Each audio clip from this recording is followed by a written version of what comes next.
Dominique, dans cette série de transparence de l'eau, de profondeur, de reflet, là, deuxième vidéo. L'eau dans son environnement, c'est-à-dire au bord d'une forêt.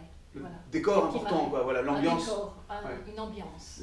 Tu poses l'eau et sa transparence, son état, Voilà. dans un contexte, dans un Dans un moment contexte. particulier. Et comment montrer ce qui se passe au-dessus de l'eau, dans l'eau. D'accord, avec 3 séquences qui vont s'enchaîner dans ce cours-là. Exact. Ok, on y va. Donc là, on attaque... L'eau est dans son environnement. Voilà, les reflets, Les l'eau, reflets. c'est reflète dans un environnement. Dans un donné. environnement, Voilà. voilà. Ok, donc par exemple, Ici, ce sera toujours un bord d'eau Oui, avec des arbres qui se reflètent dans l'eau. d'accord, ok. Donc, comment marquer les arbres, Ouais. comment marquer ce reflet? On a plein de questions là-dessus. Plein de questions là-dessus. Les couleurs, c'est important ou pas? Alors, les couleurs, c'est important, c'est sûr. Non mais je c'est sais, mais, important. non, mais je veux dire... Mais on voilà. va travailler avec les mêmes couleurs, toujours. C'est pas forcément les couleurs qui comptent, c'est le choix de couleurs que vous faites qui compte. Donc tout dépend du ressenti que vous voulez transmettre dans D'accord. votre travail. D'accord. Ici, on va travailler simplement avec les couleurs de base, le jaune Winsor, le bleu de cobalt, le bleu Winsor vert et un rouge qui est le violet de périlène. Ok. Donc avec ça, on obtient des beaux verts prairies, on obtient des verts bronzes, on obtient des couleurs turquoise de l'eau, donc la palette Il y a tout ce qu'il faut. Il y a tout ce qu'il faut avec ces couleurs-là. Ok. Voilà, donc ici je me plie de petits collants, donc vous le faites chez vous si vous avez envie d'avoir une belle petite aquarelle terminée. Mais je mouille cette surface en laissant un petit côté sec pour pouvoir balancer mon papier et ne pas mettre mes doigts dans D'accord. la partie humide. D'accord, tu réserves un peu. Je fais une petite réserve d'1 centimètre tout le tour. Alors, encore un petit rappel, donc le reflet correspond toujours à l'image inversée et souvent grisée. Ça n'est pas l'ombre. L'ombre varie suivant la position du soleil. Alors, un petit fond. Donc, dans une eau paisible, ici l'eau sera paisible, le reflet se rapproche de l'image miroir.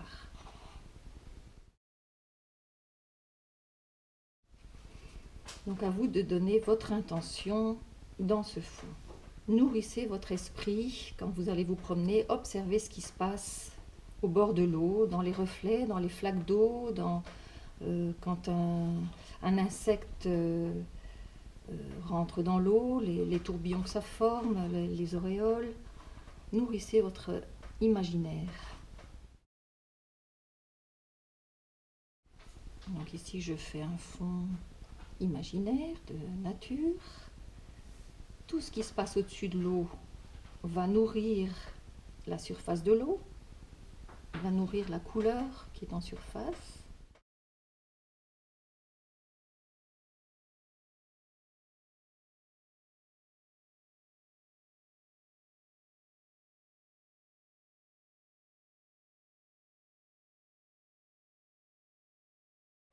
Donc ici vous pouvez balancer vos pigments, chercher votre expression. Voilà, donc je vais accentuer l'aspect végétation au-dessus de la surface de l'eau.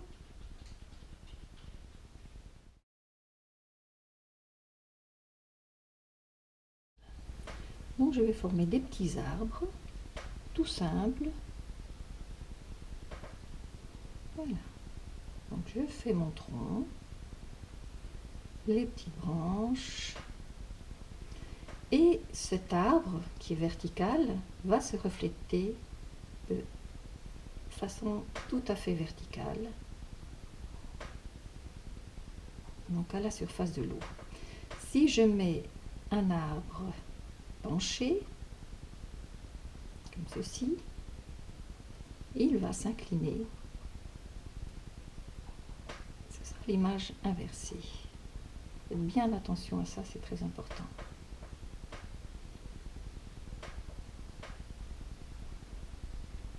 Donc ici, on parle bien de reflet et non pas d'ombre. L'ombre varie en fonction de la position du soleil. Et je continue. Si je mets un petit arbre là-bas derrière les buissons, au loin, il va se refléter, mais assez loin de la ligne d'horizon.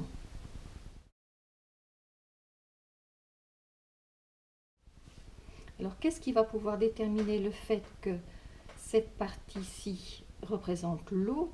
Ce sont les lignes horizontales que vous allez marquer et qui vont traverser le travail. Donc ça va vous permettre de dire au spectateur, voilà, ce que je représente, c'est de l'eau. Vous pouvez très bien employer votre aquarelle dans ce sens-là ou dans l'autre sens. Si vous ne marquez pas ces lignes, on ne saura pas comprendre le langage de votre aquarelle. Alors, on continue à mettre des petits arbustes qu'on retrouve chaque fois en reflet au niveau de l'eau. Vous voyez, la lumière est en correspondance également. Si la lumière est à cet endroit-là, on ne va pas aller mettre le puits de lumière à l'extrême gauche. Donc ça doit respecter la direction.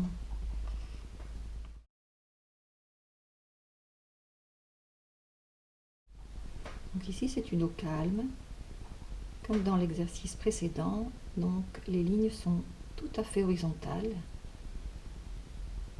Je vois souvent des mouvements de vagues qui ne sont pas en correspondance avec l'atmosphère du dessin. Une eau ne va jamais remonter une surface, elle va toujours descendre.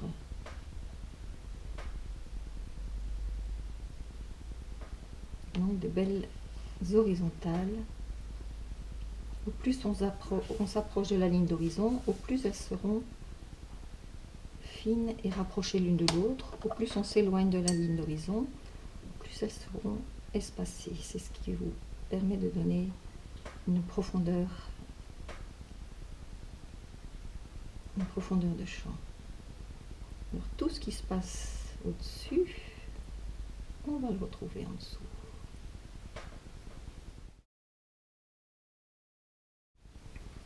L'eau est nourrie de tout ce qui se passe à la surface, les nénuphars, ou de tout ce qui se passe dans les fonds marins, donc les coquillages, le sable. Toutes ces choses vont nourrir la surface de l'eau.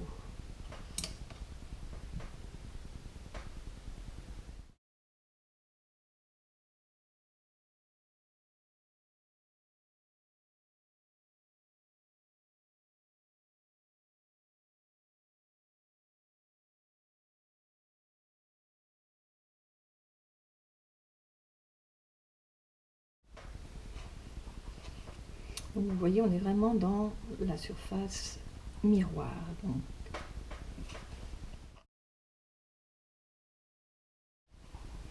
Donc les touches horizontales doivent être larges et espacées au premier plan, et plus fines et plus rapprochées au plus vous arrivez près de la ligne d'horizon. Voilà. Dans l'exercice suivant, ce sera donc une eau en mouvement, le même sujet, tout simple. Une eau en mouvement, donc les ondulations seront plus brisées, ce ne seront pas des lignes continues.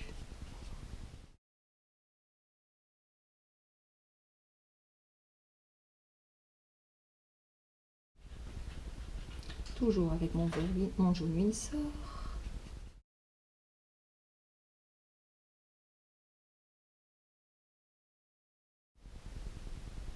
Mon bleu Winsor vert et mon violet périlène pour avoir de riches sombres. Ce sont des couleurs qui ont une très belle échelle de valeur.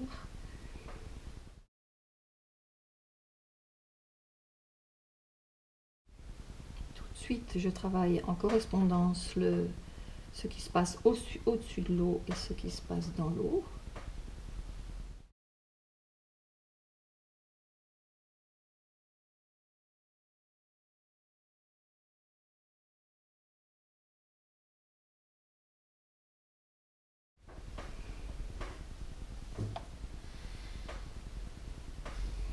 Et je vais faire de la végétation, comme à l'exercice précédent. les choses se font.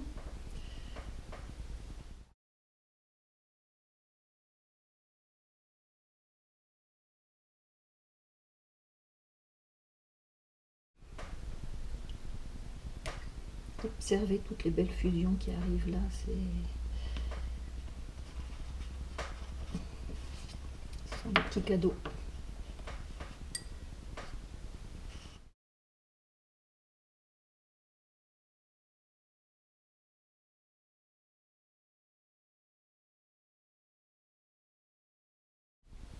Vous voyez qu'avec la même palette, on obtient des teintes totalement différentes suivant la quantité de l'une ou l'autre couleur que vous mettez en dominante.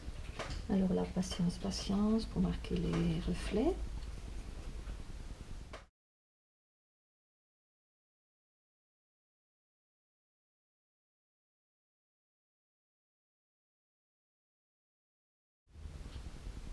Ici, n'oublions pas que l'eau est en mouvement.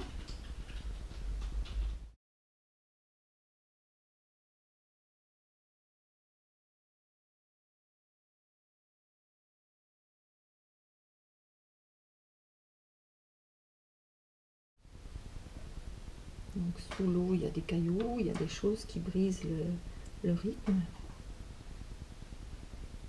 Il y a des petites lumières dans les arbres. On doit retrouver encore une fois au niveau de l'eau.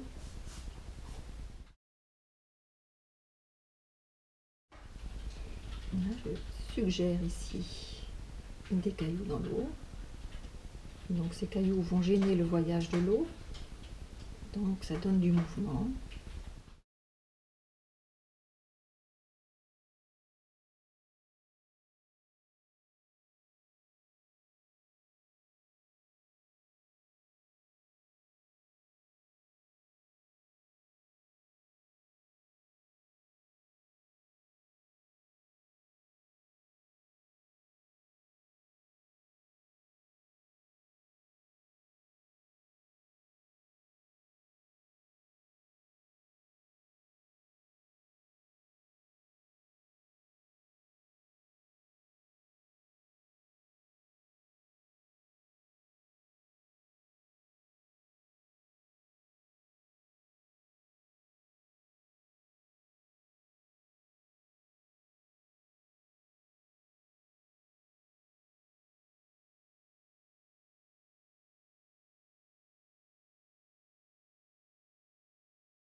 Voilà, toujours le même principe, on mouille le papier.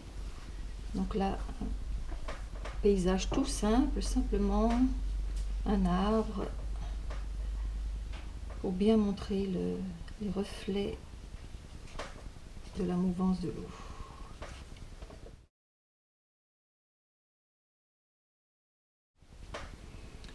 Donc jaune, Windsor et bleu, avec une dominante de bleu pour former les gris coloré, bleu de cobalt,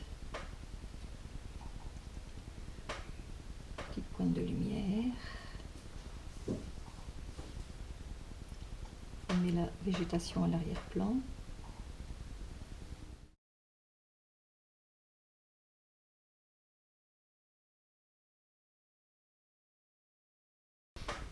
Donc tout ce qui se passe au-dessus se reflète dans cette tour. Alors, l'arbre, donc un bel arbre tout droit, son reflet, un arbre un peu penché, un reflet plus petit puisqu'il est plus petit.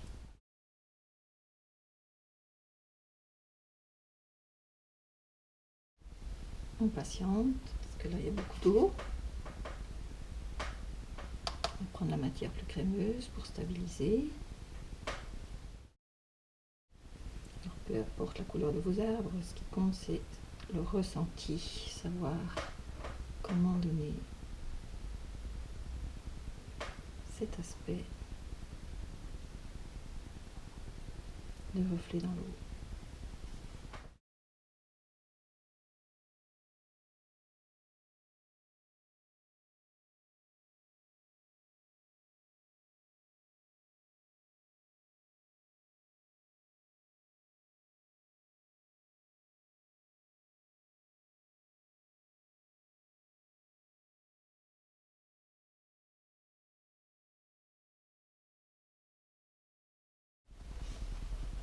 Et on va commencer avec le pinceau filet, avec la goutte d'eau. Il y a une goutte d'eau, il y a le ménisque qui se, vous voyez sur la pointe du pinceau, il y a vraiment la goutte. Et c'est cette goutte qui va travailler, qui va former les auréoles au départ. Donc qui vont bouger.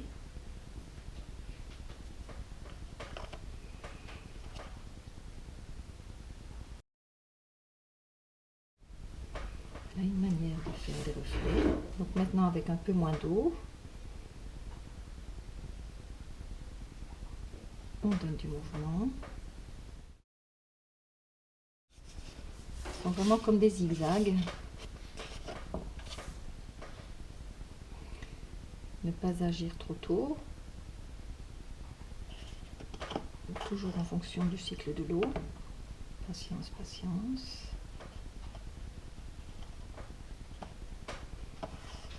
Trop tôt, le papier trop humide.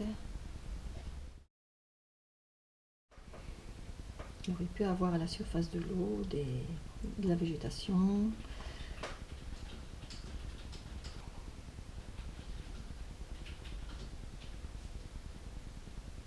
C'est aussi une manière de montrer la profondeur.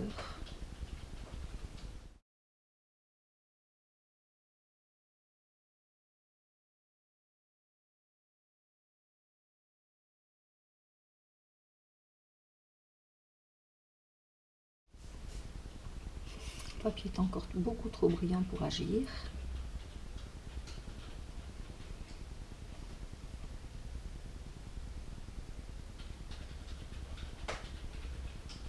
Vous voyez, les traits se festonnent, rien n'est stable.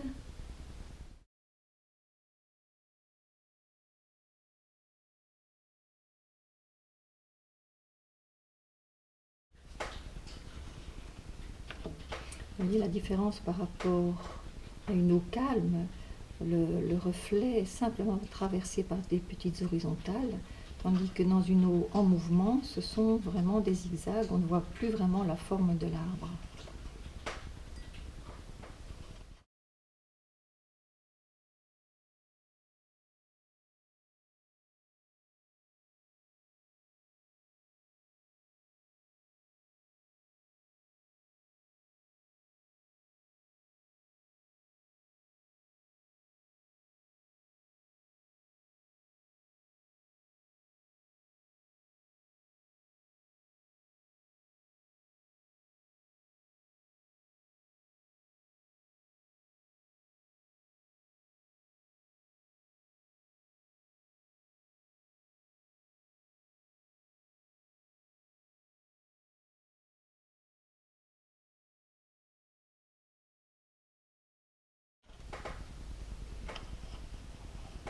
Voilà donc trois façons différentes de marquer le reflet des arbres dans l'eau, dans une eau en mouvement, dans une eau calme. Voilà. Une petite eau simple. Voilà les arbres et le reflet dans l'eau. Tout simple, sans se prendre la tête. Non mais c'est vrai. C'est Mais il y vrai. a plein de questions, on est tous un peu coincés là-dessus, on trouve ça très complexe. Oui, en fait. oui, oui, oui. Donc les reflets, c'est simplement tout ce qui se passe au-dessus à remettre au niveau de l'eau. Voilà, là il y a beaucoup plus de mouvement, il y a des choses qui se passent, il y a une atmosphère. Donc au fur et à mesure que vous allez posséder des façons de faire, vous allez vous exprimer personnellement. Voilà, encore une fois, des reflets d'eau dans une autre atmosphère. J'ai rien d'autre à dire que d'écouter. Je trouve ça magnifique, ces 3 petits trésors que je garde précieusement. Oh, À vous maintenant, au travail.